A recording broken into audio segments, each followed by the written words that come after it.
Sıkı tut oğlum, düşürme ama. Elin açık mı? Ay tutuyor babası, bak bak taşıyor. Bak, Nasıl o da nasıl? kokuyor ona bak ya.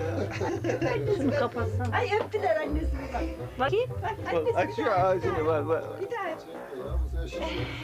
Ay efendim sevdi Sevdi bak. yumuşak efendim. Ay Yok bir Güzel, kalsın. koku yap oğlum, kokla. kokma bir de. Oh. Ne kokuyor? Gül kokuyor. Söyle gül kokuyor. Sebamet yağ kokuyor. Yağ mı sürdük ona? Ne güzel hakikaten annesi bak bak iyice canlandı onu yıkanınca. Baktın mı yüzüne? Hiç ağladın mı? Bak o da seni sevdi, o da seni sevdi.